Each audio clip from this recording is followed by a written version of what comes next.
Gold is the primary currency metal, and it has been money. Governments cannot dictate gold as money because it's been money for 5,000-6,000 years. And its primary function, it has the most functionality of any financial asset. And that is actually even according to the Bank for International Settlements. But because of that functionality, when they reset a currency, they reset its value against gold. And that's when you get that big overnight reset, right? It's happening slowly since the day you were born, since the day that everybody was born, because it's baked into the currency.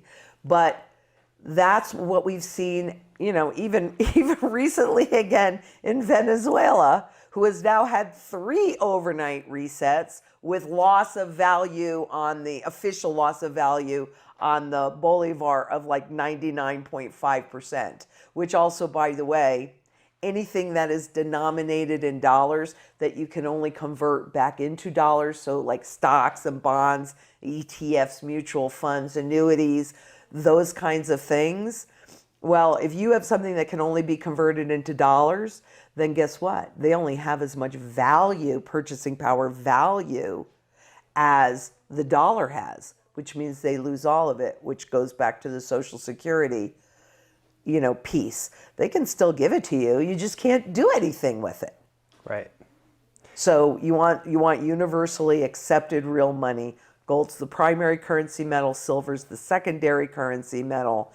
And when all else fails, when there's a circumstance where the bank goes, nope, you can't have your money, you have real money in your possession. It's key. Well, first of all, whenever there's any change, they want it to be almost invisible so that you really don't understand what's happening. But the sudden rush to tighten controls has actually been, I saw it really speed up. I mean, it's been happening forever, but it really started to speed up after 2008. And, and the other thing is not necessarily even actual laws, but central banks use forward guidance and they'll talk about things and then they'll get people to police themselves. Like, at least at this moment, many people don't want to take out more than, under $10,000 from the account because it's going to be reported to the IRS or the government. And, the reality is it's not illegal to take more than $10,000 out of your account at this moment.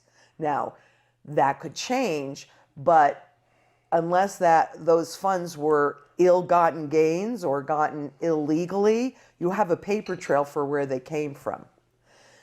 Today, they're trying to push through, which probably won't quite happen yet, but they're trying to push through where any account that has $600 in activity or more gets reported to the IRS.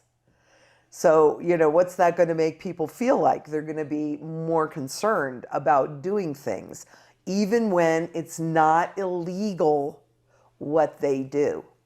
But make no mistake, we're talking about the bail-in laws.